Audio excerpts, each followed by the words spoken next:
nous allons commencer par notre première présentation qui va être offerte par Martin Gibert. Martin est un chercheur en éthique de l'IA et des données massives à l'Université de Montréal, affilié au Centre de recherche en éthique et à l'Institut de valorisation des données. Aussi, il est membre de l'OBVIA. Il a publié L'imagination en morale, voir son steak comme un animal mort et faire la morale au robot. Je te cède la parole, Martin. Merci, Hazar. Je partage mon PowerPoint. Donc, voilà, j'ai intitulé ça déjà bonjour à toutes et à tous. Ce que je vais faire dans les prochaines 40 minutes, c'est ce que j'appelle un tour du propriétaire de l'éthique et de la réalité virtuelle. Alors, tour du propriétaire, j'ai rien à vendre, puis on verra d'ailleurs qu'il y a même des enjeux de propriété qui se posent avec la réalité virtuelle. Disons, ce que je vais essayer de faire, c'est plutôt de vous vendre l'intérêt qu'il peut y avoir à faire de la recherche en éthique sur ces enjeux de réalité virtuelle. Il y a beaucoup de choses. Là, j'ai 20 diapos pour les 40 prochaines minutes. Il y a quelques gros morceaux, des choses qui risquent d'être assez nouvelles pour pas mal d'entre vous. Je pense notamment à la physique digitale. Vous verrez ce que c'est.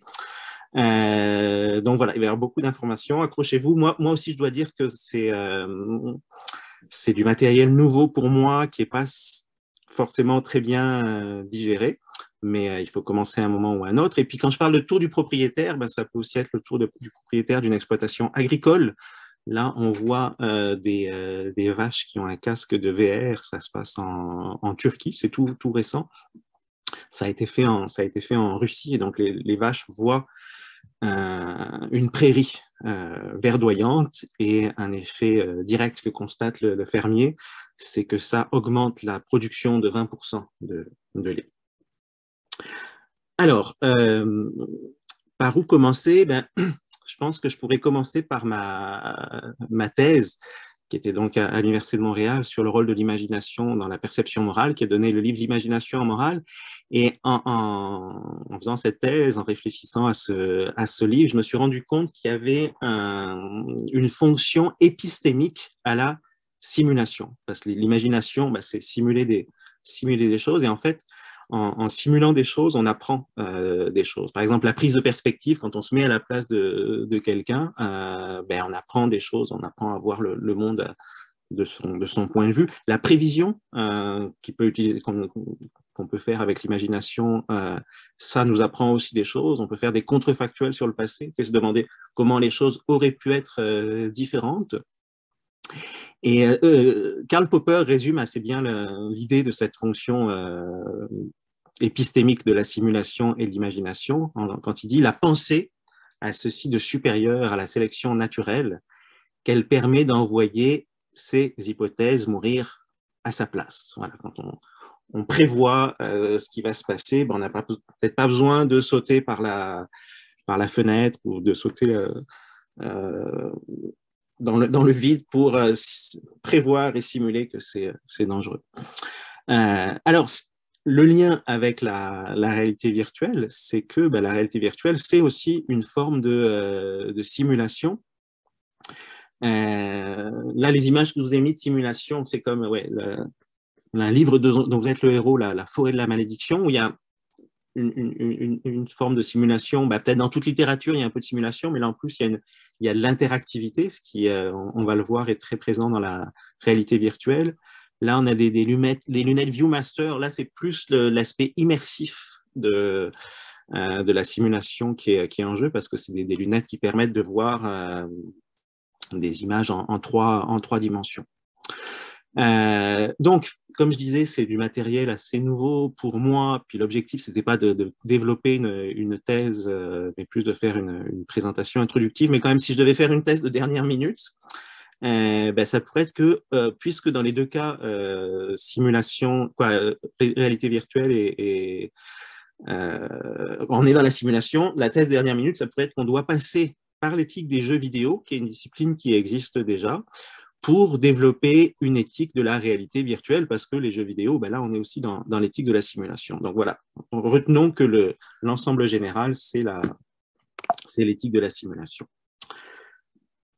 Alors, définition de la réalité virtuelle ou virtual reality en anglais. Il faut qu'il y ait de l'immersion, il faut qu'il y ait de l'interactivité et puis il faut que ce soit généré par un ordinateur. Hein. Si c'est de l'interactivité, de l'immersion dans une scène de théâtre, c'est pas de la réalité virtuelle. Donc là, l'image, la première image que j'ai mise, c'est Peloton, qui est une application pour faire du yoga ou du sport en ligne. Alors, c'est pas de la réalité virtuelle, mais il y a une certaine dimension d'immersion parce qu'on est collé à l'écran. Il y a une pseudo-interactivité. Hein. Ce qui est très marrant, c'est que les profs de peloton souvent vont donner des genres d'encouragement, great job, ce qui motive réellement, mais c'est évidemment de la fausse interactivité. Ils ne vous voient pas. Un autre type de dispositif où il y a de l'immersion, un peu d'immersion et de l'interactivité, c'est Zwift, qui est une application où on fait du vélo, puis on se voit sur un écran avancé. Donc là, il y a pas mal plus d'interactivité que dans Peloton. Il y a peut-être un peu plus d'immersion. Second Life aussi est un univers, un monde virtuel où on peut parler de réalité virtuelle, même si c'est pas en 3D, parce que la dimension d'immersion et d'interactivité sont suffisamment fortes. Citation de David Chalmers, dont je vais pas mal vous parler aujourd'hui, qui explique qu'il y a des degrés d'immersion et donc des degrés de réalité virtuelle. Hein. Il existe de nombreux degrés d'immersion. Un jeu vidéo ordinaire sur un écran d'ordinateur peut être psychologiquement immersif en occupant toute notre attention dans une sorte d'état de flux, mais il n'est pas perceptiblement immersif parce que nous ne percevons pas le monde comme un monde tridimensionnel qui nous entoure.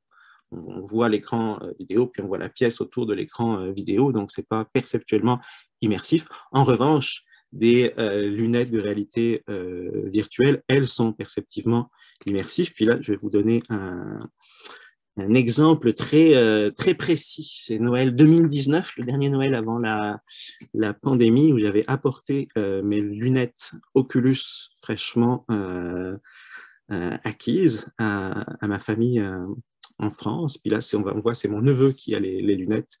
Je suis à sa gauche et mon frère Clément est à sa droite. Et donc, on va voir, ça dure 13 secondes, comment ça se passe pour lui. Je pense qu'il est dans un jeu de montagne russe.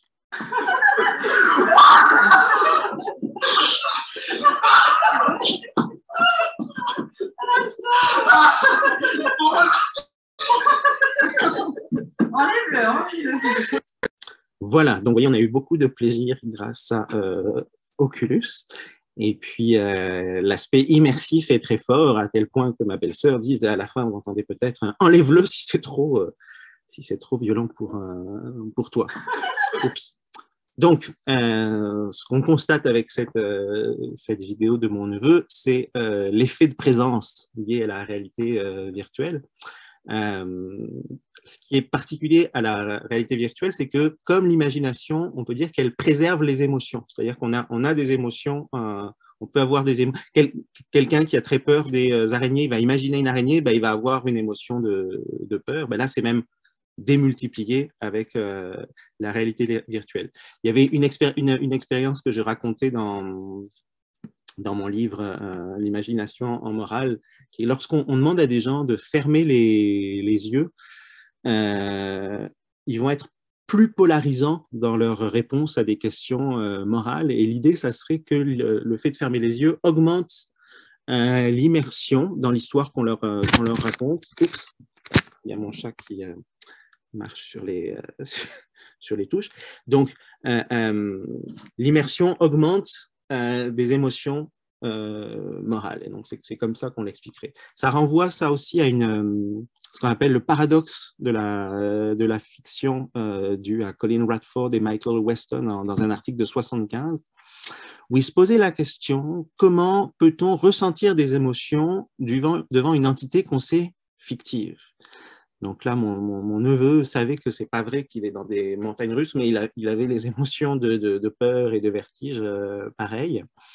Et alors, En littérature, eux, ils utilisent l'exemple de Anna Karénine, puis ils se demandent comment est-ce qu'on peut être ému au destin d'Anna Karénine alors qu'on sait que Anna Karénine n'est qu'un personnage de fiction. Puis ça donnait un puzzle dans la littérature sur ce sujet. Il y a notamment Kendall Walton qui, dans Mimesis as May Believe, un livre important qu'il a écrit en 90, propose une solution à ce puzzle en disant c'est pas une vraie émotion, c'est une quasi-émotion. On fait semblant, make believe, on fait semblant d'avoir peur. Alors, en repensant à ça, je me suis dit, il y aurait peut-être une thèse possible à développer, à savoir que le paradoxe de la fiction semble pas mal se dissoudre quand on est dans une simulation vraiment immersive. Peut-être que ça peut poser problème pourquoi est-ce qu'on a des émotions envers Anna Karénine quand on lit le roman de Tolstoï. Mais quand on enfile un casque de réalité virtuelle, ça ne paraît pas du tout paradoxal de ressentir des émotions alors que c'est faux. Un peu comme le cinéma serait peut-être un entre-deux. Mais bon, Kendall Walton soutenait que quelqu'un qui a peur au cinéma, c'est une quasi-émotion. Et là, j'ai l'impression que la réalité virtuelle plaide pour dire non, ce sont des vraies émotions, tout comme quand on imagine, quand on est dans la VR, on ressent des vraies émotions. Dans la littérature en français sur la réalité virtuelle, il n'y a pas grand-chose, mais Stéphane Vial, qui est maintenant prof à l'UQAM, avait publié sa thèse en 2013 au PUF qui s'appelle L'être et l'écran, dans lequel il parlait de ces sujets en français. Alors, il insiste sur l'idée que le virtuel ne s'oppose pas au réel, comme la plupart des auteurs qui travaillent là-dessus d'ailleurs. Il insiste aussi sur l'idée que la technologie numérique nous apporte de nouvelles perceptions. En fait, son projet, c'est un peu de faire une phénoménologie de la réalité virtuelle et plus généralement une phénoménologie du numérique. Il va insister aussi sur le rôle du design là-dedans. Ce n'est pas un livre qui parle d'éthique à proprement parler. J'avance, même si je pourrais commenter les images. En bas, on a un roller coaster. En haut, c'est un début de film porno en VR. Et au milieu, c'est un jeu. Alors, la simulation, la réalité virtuelle est présente dans la fiction, dans la science-fiction depuis assez longtemps. En fait, le terme réalité virtuelle, on le trouve en français pour la première fois, semble-t-il, dans l'essai d'Antonin Artaud, Le théâtre et son double, en 1938. Mais donc, c'est pour qualifier le théâtre, c'est pas vraiment de la simulation au sens de la science-fiction. En 1964, je sais pas si c'est le premier, mais on a Simulacron 3 de Daniel F. Galouille qui est publié, qui va être repris par un film, ça va être un film de Fassbinder dans les années 80, ça va être aussi même en 2019, je pense qu'il y avait, non, autour de 2000, un autre film là-dessus qui reprend cette idée. En littérature, toujours, en 1984, on a Un neuromancien de William Gibson, qui est le roman qui lance un peu la mode du cyberpunk, avec l'idée de cyberspace, où les héros se connectent à ce qui est une sorte d'internet, mais en 3D, ce qui est une sorte de métavers, mais le mot n'est pas là. Le mot apparaît en 92 dans le Samurai Virtual Snow Crash, en anglais, de Neil Stephenson, donc un roman là qu'on qualifie de post-cyberpunk, et où il y a la notion de métavers, donc une réalité virtuelle commune où les gens se rencontrent, se connectent. Et c'est de là que Facebook a pris le concept de métavers. Facebook est devenu Meta d'ailleurs. En 99, la matrice des sœurs Wachowski, vous connaissez sans doute. 2011, un roman de Ernest Cline, Ready Player One, qui va être adapté en 2019 par Steven Spielberg. 2018, Alt-Life de Thomas Caden et Joseph Falzon. D'ailleurs, ça, c'est une bande dessinée dont je vais vous parler, le dessin qui est derrière moi, ce sera bien de là. Et puis 2020, L'Anomalie de Hervé Letellier, qui a reçu le prix Goncourt français, qui est une histoire de simulation où il y a des personnes qui sont dédoublées. Mais après la vraie Hervé dans la fiction, la réalité virtuelle en philosophie. Et puis là, je dois dire que mes plans ont été un peu bouleversés parce qu'il y a 3 semaines est sorti le nouveau livre de David Chalmers, donc un philosophe de New York University, qui s'appelle Reality Plus, donc Virtual World and the Problem of Philosophy, qui est très, très riche et puis qui couvre vraiment en profondeur ce genre d'enjeux. Donc, je me suis dépêché de le lire. J'ai pas encore eu le temps de tout lire, mais j'ai lu ce qui relevait des questions précises de réalité virtuelle et puis d'éthique liées à ça. Alors c'est un livre assez impressionnant parce qu'il y a à la fois des thèses personnelles de David Chalmers sur la réalité virtuelle, l'hypothèse de la simulation, mais il y a aussi une sorte d'introduction générale à la philosophie plutôt analytique, contemporaine, qui est extrêmement bien faite, extrêmement accessible. Donc je pense que c'est un livre qui va beaucoup circuler.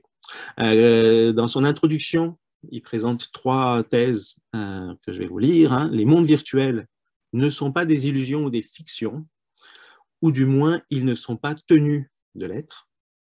Ce qui se passe dans la réalité virtuelle se passe réellement. Les objets avec lesquels nous interagissons dans la réalité virtuelle sont réels. Deuxième thèse, la vie dans les mondes virtuels peut être aussi bonne en principe que la vie en dehors des mondes virtuels. Vous pouvez mener une vie pleinement significative dans un monde virtuel. Et enfin, le monde dans lequel nous vivons pourrait être un monde virtuel. Je ne dis pas que c'est le cas, c'est Chalmers qui parle, mais c'est une possibilité que nous ne pouvons pas exclure. Donc là, il fait allusion à l'hypothèse de la simulation qu'on voit dans la matrice. Là, l'image que je vous ai donnée, c'est un épisode de la série britannique Black Mirror qui s'appelle Hang the DJ, où c'est des simulations de couple. Je vous le spoil, mais tant pis, je vous le divulgage. Donc, quand 2 personnes sont prêtes à se rencontrer, il y a un système qui fait des simulations dans 1000 univers, donc 1000 simulations en même temps, pour voir ce qui se passe dans ces univers. Et si ça se passe bien, ils vont pouvoir se matcher en réalité. Donc là, c'est une simulation pour anticiper le futur. Alors, je reviens aux notions clés du livre de Chalmers. Alors, le livre de Chalmers, c'est beaucoup des questions de métaphysique, d'épistémo, aussi d'éthique, mais c'est quand même avant tout des questions métaphysiques qui l'intéressent. Et donc là, il propose des labels hein, comme le fictionnalisme virtuel. Donc ça, c'est l'idée que la réalité virtuelle est une réalité fictionnelle. En fait, c'est un peu la position standard. Quand les gens n'y ont pas trop pensé, c'est un peu ce qu'on va supposer. Par exemple, c'est la position dans le film Matrix. Là, on voit un enfant du film qui explique à Neo, en fait, là, tu vois une cuillère, mais il n'y a pas la réalité, le secret, c'est qu'il n'y a pas de cuillère, puisque tout est virtuel dans la matrice. Alors, Chalmers s'oppose à ce fictionnalisme virtuel et lui va prôner un réalisme virtuel. Ici, l'idée, c'est que la réalité virtuelle est une réalité authentique, alors non physique, mais authentique quand même. Les objets virtuels sont réels et ne sont pas une illusion. Donc, la cuillère de la matrice est réelle, même si elle n'est pas physique. Donc, il prône ce qu'il appelle aussi le digitalisme virtuel, à savoir que les objets de la réalité virtuelle sont des objets numériques, c'est-à-dire des structures d'information binaires ou des bits. Il y a quelque chose dans la matrice, il y a quelque chose dans nos ordinateurs qui correspond aux objets virtuels, et cette chose, ce sont des patterns d'information, ce sont des bits. Citation de Chalmers, lorsque vous interagissez avec un canapé virtuel, vous interagissez avec un pattern de bits. Le pattern de bits, le motif si on veut, est entièrement réel, tout comme le canapé virtuel. Donc ça, c'est le digitalisme virtuel. Plus loin dans le livre, il parle aussi, alors ça c'était la première fois que je voyais ça si clairement expliqué, puis c'est quand même une grosse hypothèse, quand je parlais de gros morceaux, là, l'hypothèse It from Bits. On parle aussi de physique digitale. Donc là, l'idée, c'est une hypothèse métaphysique pour dire que la réalité ultime, ou en tout cas il y a une couche de réalité qui est informationnelle. Donc, citation, en gros, les molécules sont faites d'atomes, là on parle de la physique, les atomes sont faits de quarks et les quarks sont faits de bits. Il s'agit d'une approche dans laquelle les processus physiques sont réels, il existe simplement des niveaux sous-jacents à la réalité que nous ne connaissons pas encore.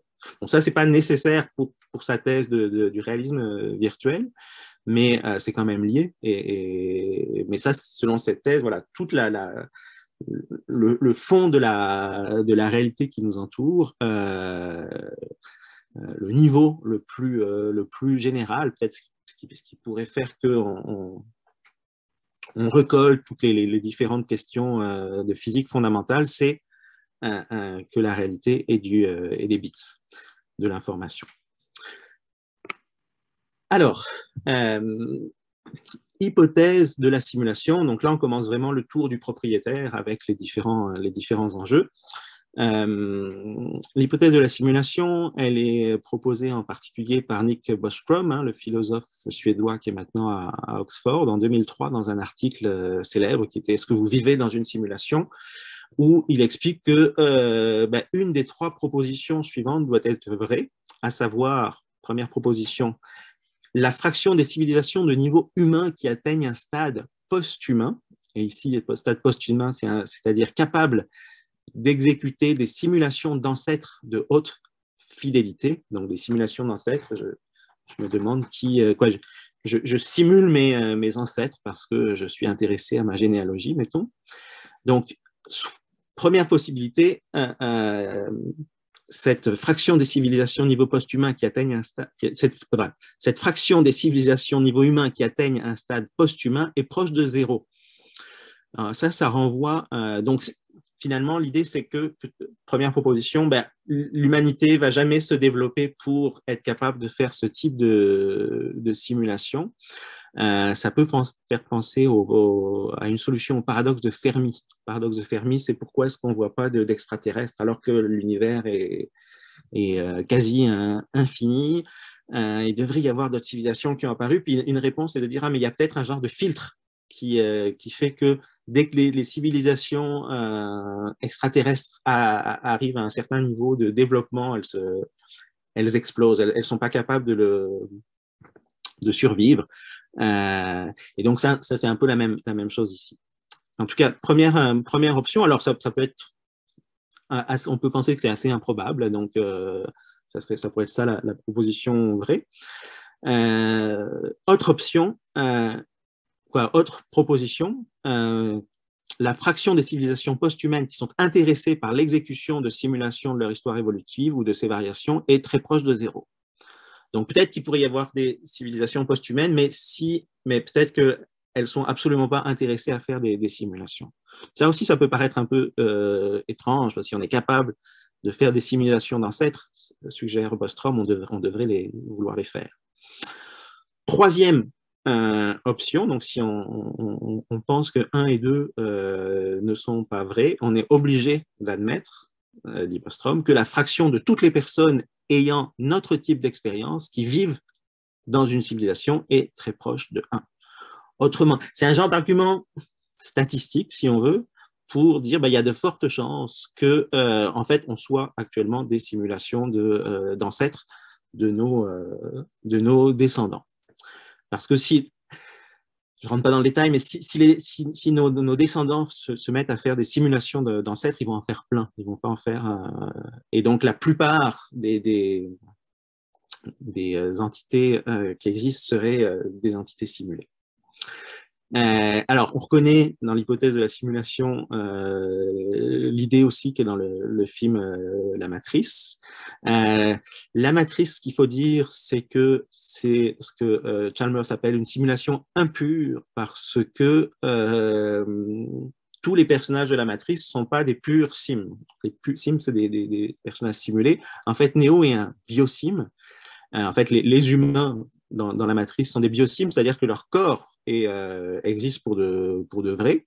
En bas à gauche, je vous ai mis l'image de ce qu'il en est en réalité des corps dans la matrice, mais les corps existent pour de vrai. Par contre, l'agent Smith, qui lui est un représentant de la machine, est un pur sim, une pure entité simulée.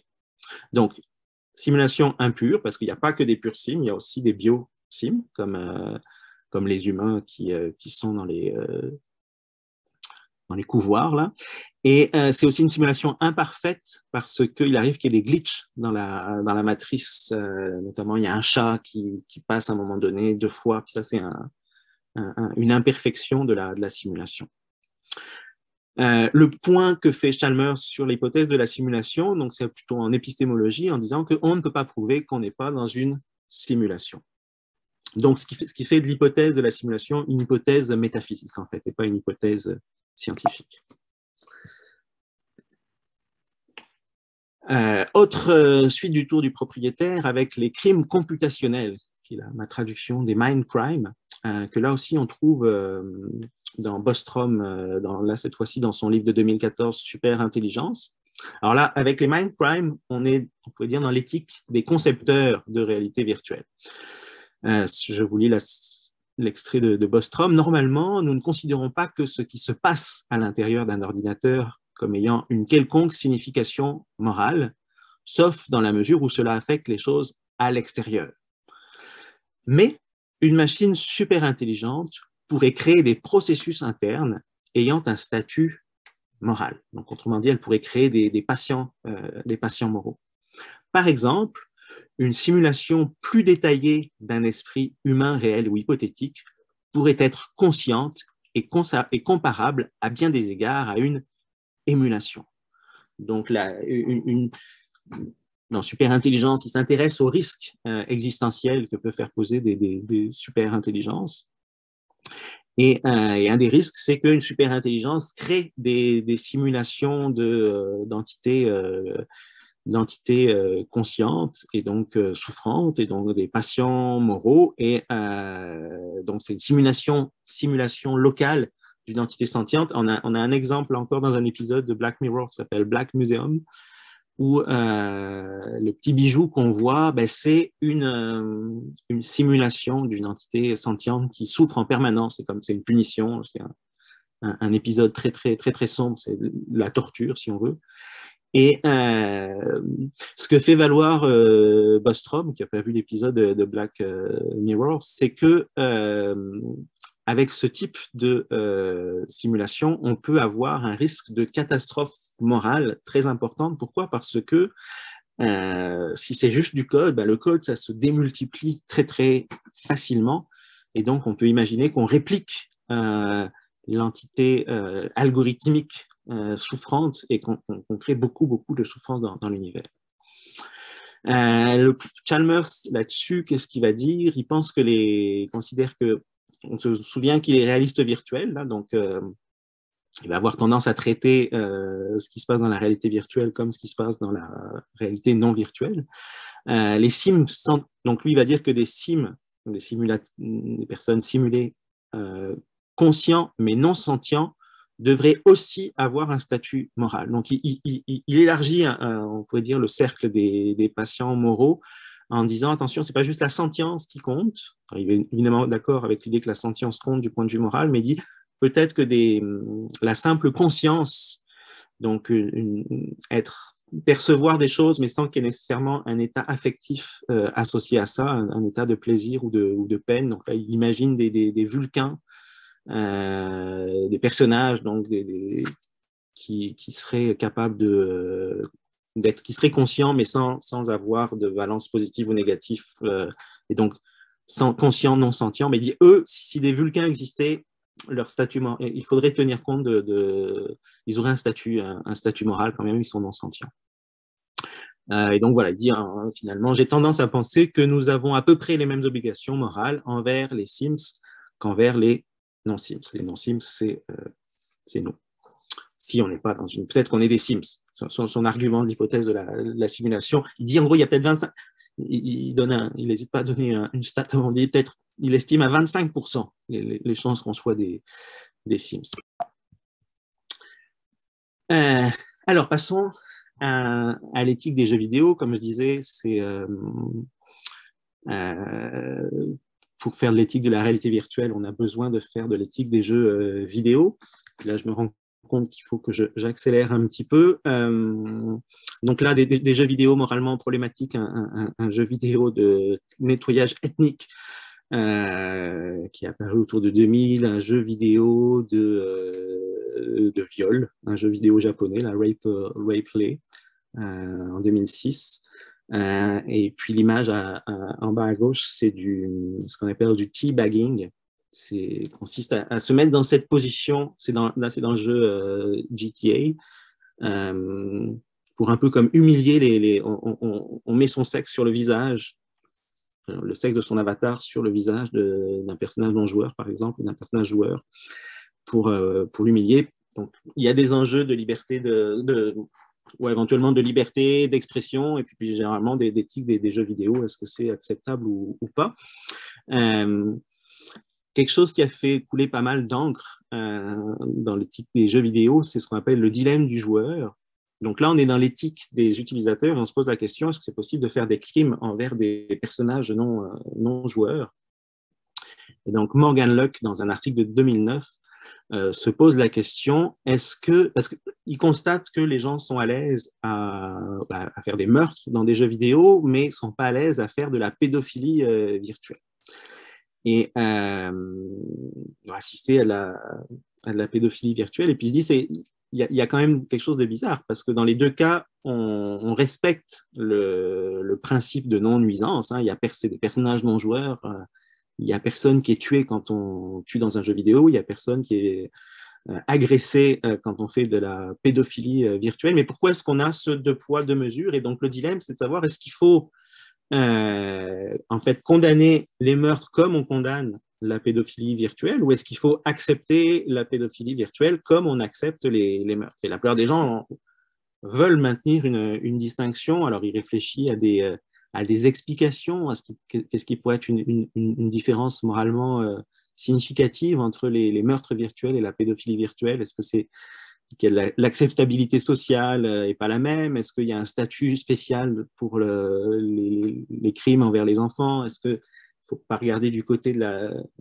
du fait que la VR, la réalité virtuelle, c'est un médium actif?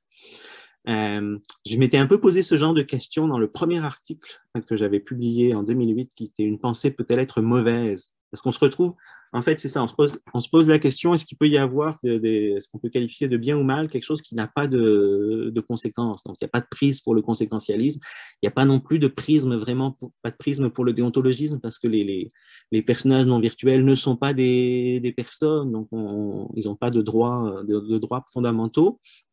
Mais il y a quand même un malaise qui persiste. Et peut-être que ce que je disais pour mon article de 2008, c'est que finalement, c'est l'éthique de la vertu qui est la meilleure théorie pour penser et essayer de justifier ce type de malaise.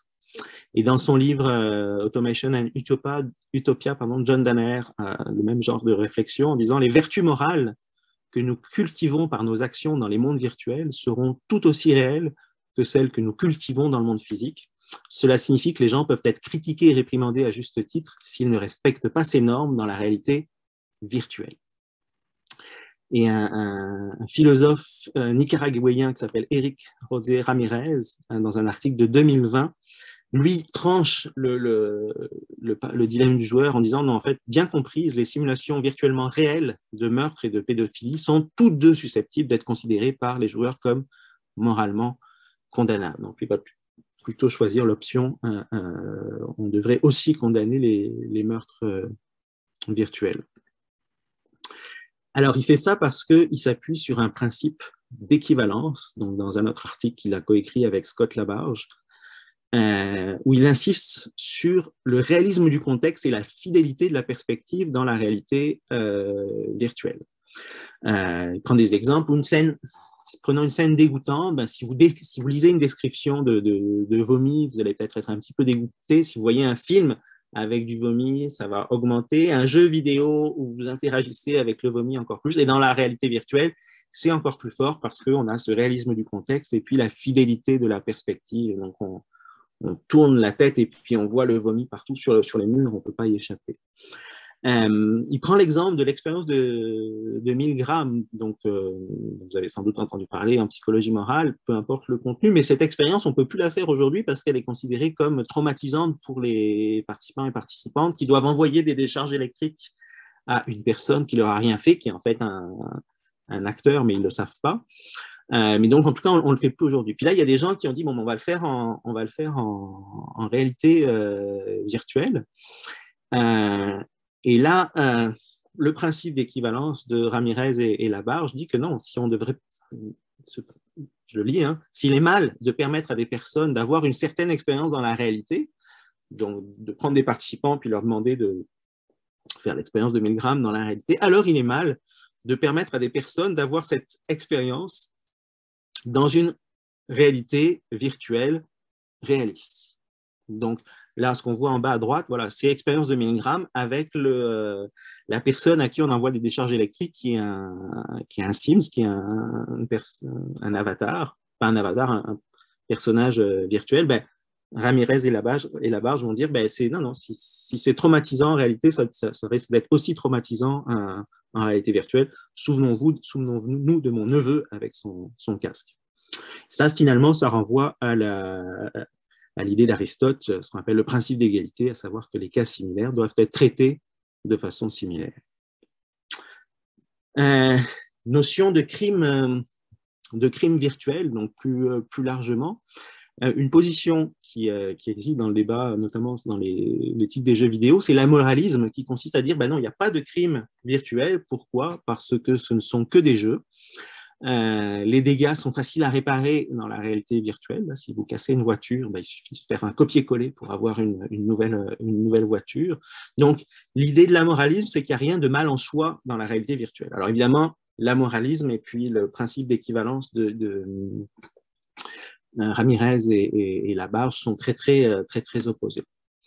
Les cas de crimes virtuels qui sont répertoriés dans la littérature, le premier, c'est c'est un article de Gillian Dibell en 1993 qui relatait une simulation textuelle dans un univers, donc une simulation textuelle multijoueur. Dans le truc s'appelait Lambda Mu. Donc là, on n'est même pas dans on n'a pas on perçoit rien là. C'est vraiment textuel. C'était des forums où les gens faisaient semblant d'être étaient dans une maison virtuelle. Et donc à un moment donné, il y a un des joueurs qui a comme pris le contrôle textuel d'un autre joueur et qui a fait des choses qui ont choqué les joueurs. Le titre de l'article, c'est « Un viol dans le cyberespace » ou comment un clown maléfique, un esprit trickster haïtien, 2 sorciers et une douzaine de personnes ont transformé une base de données en société. Parce que l'idée, c'est que dans un jeu multijoueur, ben, y a une sorte de société qui est en jeu et il peut y avoir des choses qui sont moralement répréhensibles dans cette société, quand bien même ce ne sont pas des vraies personnes, mais des avatars. Jessica Wolfendale, c'est une philosophe australienne qui a écrit sur justement l'attachement des gens à leur avatar. Dans le cas du viol dans le cyberespace, la personne qui avait été violée, entre guillemets, a été émotionnellement assez choquée. Et donc Jessica Wolfendale explique pourquoi, parce que l'attachement à un avatar est une expression de l'identité, de la perception de soi, et devrait donc se voir accorder la même importance morale que celle que nous accordons aux attachements dans la vie réelle qui jouent un rôle similaire. Donc, pensez à l'amitié dans la vie réelle, ben, l'amitié dans la réalité virtuelle et peut être tout aussi forte. Les trahisons, pas tenir une promesse dans la vie réelle, pas tenir une promesse entre avatars, ça peut être tout aussi moralement répréhensible. De façon générale, on peut dire que la violence simulée peut avoir des conséquences néfastes. Ça peut corrompre les vertus de l'utilisateur. Donc là, il y a McCormick 2001 qui soutenait ça. On est toujours dans cette idée que même s'il n'y a pas de conséquences réelles sur les gens, mais il y a des conséquences. Voilà, l'éthique de la vertu peut prendre en charge ça. Ça peut renforcer des stéréotypes problématiques. Et puis les jeux vidéo peuvent aussi donner l'occasion d'endosser une conception du monde problématique. Là, le philosophe allemand Sebastian Ostricht explique ça dans un article de 2017. Voilà, peut-être ce qui est problématique avec le jeu japonais de viol. Encore une fois, c'est pas qu'on fait du mal à des victimes, mais c'est qu'on endosse la culture du viol, là, parce que le but du jeu, c'est de violer une famille. Alors, même si les crimes ne sont pas physiques, tant qu'il n'y a pas de retour haptique, peut-être que ça va changer quand il y aura des retours haptiques, on pourra même un peu faire mal à quelqu'un dans la réalité virtuelle, mais même s'il n'y a pas de retour haptique, les crimes peuvent causer des torts psychologiques importants. On peut parler de harcèlement, on peut parler de discours ou de gestes offensants.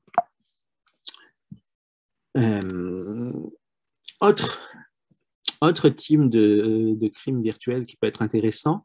J'ai pas trop parlé j'ai oublié de parler de la vache, mais là elle revient, notre vache, parce qu'on peut penser à une vache numérique. Qu'est-ce qui lancerait des crimes contre des vaches numériques? Et là, on a un article de Jérôme Olivier Allard qui a fait un doctorat en éthique sur les jeux vidéo à l'Université de Montréal et qui a écrit un article pour l'Amorce, une revue en ligne contre le spécisme en 2019, où il montrait que la plupart des jeux vidéo reproduisent le spécisme, donc la discrimination à l'égard des animaux non humains, reproduisent le spécisme de façon non critique.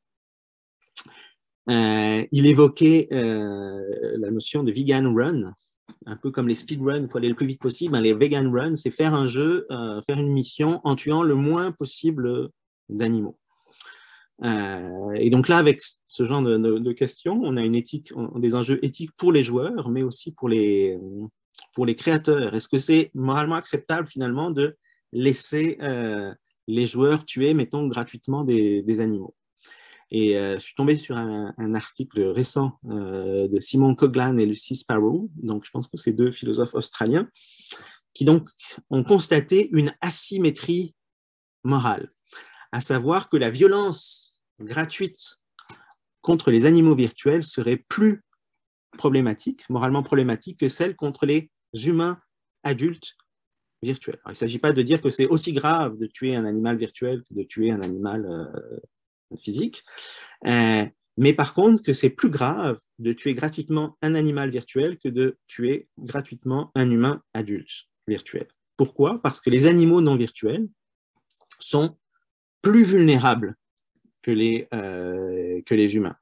La violence virtuelle a donc plus de chances d'avoir un impact sur les animaux que sur les humains, notamment parce qu'elle normalise la violence à leur endroit. Si dans le jeu, c'est correct de tuer des vaches juste pour gagner des points d'expérience, on normalise la violence envers les vaches. L'argument peut d'ailleurs sans doute s'étendre à d'autres catégories de personnes vulnérables. Donc, c'est peut-être pas la même chose dans un jeu vidéo de tuer des hommes blancs matures que des enfants, des jeunes femmes noires, je ne sais quoi. Donc, la notion de qui est vulnérable devrait être prise en compte et méditée par les créateurs de jeux vidéo. On continue, ça va vite, hein, mais je suis désolé, j'ai plein d'informations pour vous. On continue dans le tour du propriétaire avec une question à savoir, est-ce que la réalité virtuelle peut rendre altruiste? Donc on sait que l'entraînement en réalité virtuelle peut réduire la peur de l'avion. On a un article de 2013 qui explique que le super pouvoir de voler dans une réalité virtuelle conduit les participants à plus de comportements prosociaux, en l'occurrence, c'est de ramasser des stylos renversés par un expérimentateur. Pourquoi? Parce que les gens s'identifient au super-héros et donc après se comportent plus comme un super-héros. On a aussi plein d'expériences qui ont été faites où on propose à des gens de se mettre dans la peau d'une vache, d'une personne noire, d'une personne sans abri, d'un migrant mexicain. Là, le film Carne y Arena du réalisateur mexicain Alejandro Inarritu, c'est un court-métrage où on se met justement dans la peau d'un immigrant et plusieurs auteurs ont argumenté que ça augmenterait l'empathie. José Ramirez, dans un article, n'est pas d'accord avec ça, ou en tout cas critique ça en disant que les participants traitent ces expériences comme si elles étaient vraies, mais aucune simulation, quelle que soit la noblesse de son objectif final, ne peut offrir l'expérience d'être quelqu'un ou quelque chose d'autre. Donc, en ne tenant pas leurs promesses, ces expériences de réalité virtuelle sont trompeuses, voire manipulatrice, et ce qui suggère, c'est que le design devrait plutôt susciter la sympathie que l'empathie. Propriété et vol virtuel. Donc là, on arrive quand même un peu vers la fin avec cette bande dessinée de Thomas Cadden et Joseph Falzon, s'appelle Half-Life.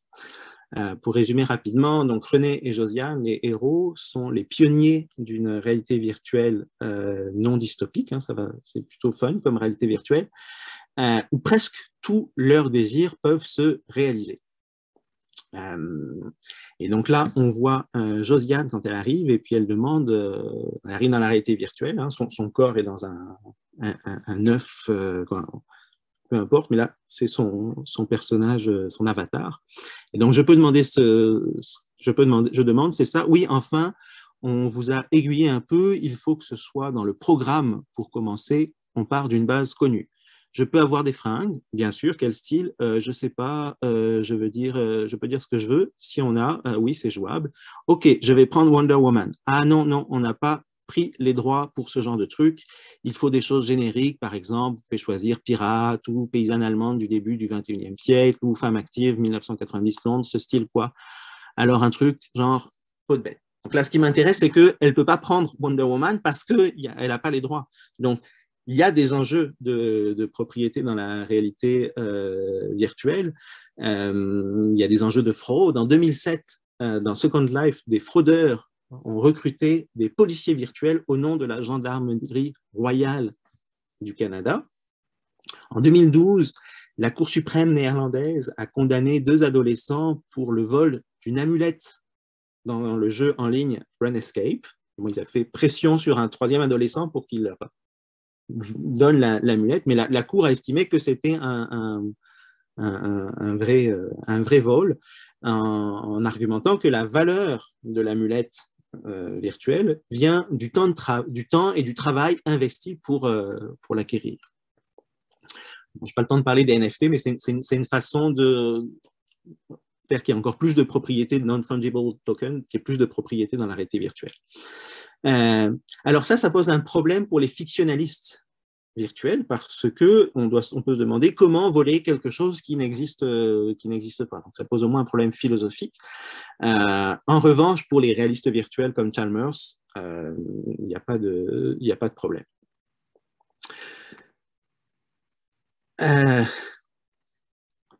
Avant-dernière question, une vie complète en réalité virtuelle peut-elle être bonne? Alors, là, on a encore Josiane et René, là, qui sont les autres personnes ont rejoint, c'est toute l'humanité qui migre dans la réalité virtuelle. Et puis là, une femme dit parfois quand je dors, je fais des rêves de contraintes. Parce qu'ils sont dans un univers où tous les désirs se réalisent, donc ils rêvent d'avoir des contraintes. Et Josiane répond, vous y ferez vite, on s'adapte, ce monde est meilleur, mais il n'est pas parfait, il y a tellement de gens malheureux, vraiment plein. Mais la question se pose quand même, est-ce qu'on peut avoir une vie bonne en réalité virtuelle?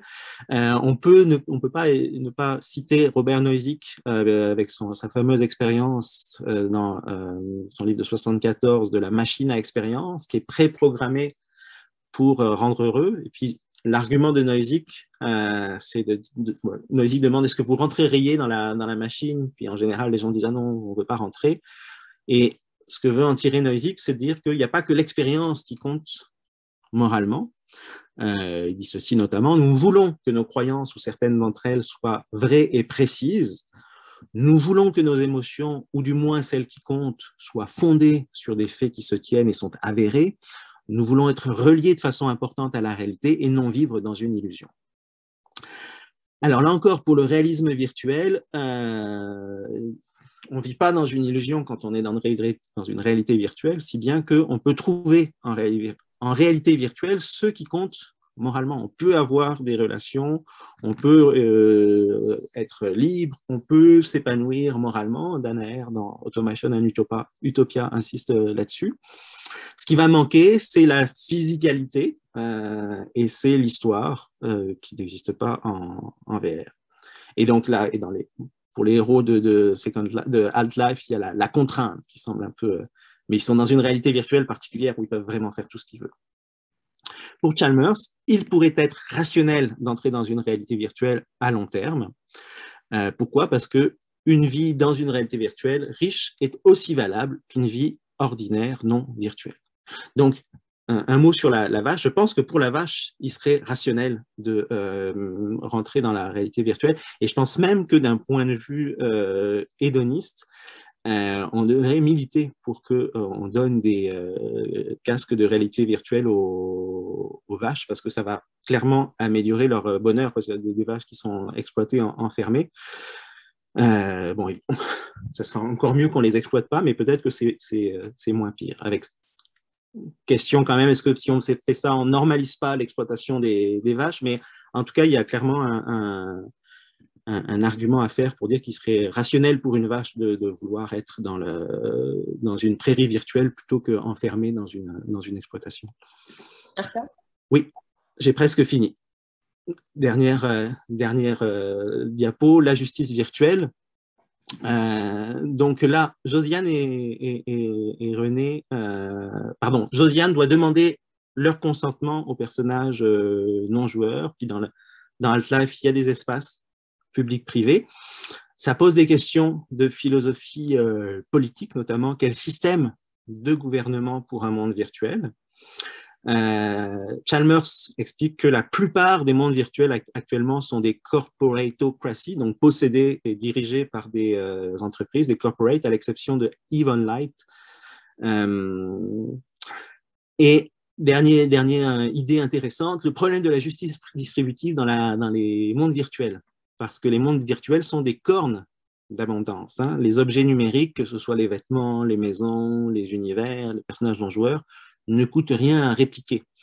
Donc, on pourrait penser que ça va créer des paradis égalitaires où tout le monde peut avoir un château, tout le monde peut avoir des serviteurs, personnages non joueurs, etc. Alors, des paradis égalitaires, pas forcément, parce qu'il y a aussi des biens qui sont pas des biens, qui sont des biens positionnels, comme la célébrité ou le pouvoir. La célébrité ou le pouvoir, tout le monde ne peut pas être célèbre et tout le monde ne peut pas avoir le pouvoir. Et Chalmers note que ces biens pourraient prendre encore plus d'importance dans un monde virtuel, les biens positionnels comme la célébrité ou le pouvoir. Et donc, j'en termine avec un rappel de la bibliographie Reality Plus de Chalmers, et puis Automation and Utopia, Half-Life, et puis L'être et l'écran de Stéphane Vial, que j'avais cité également. Voilà.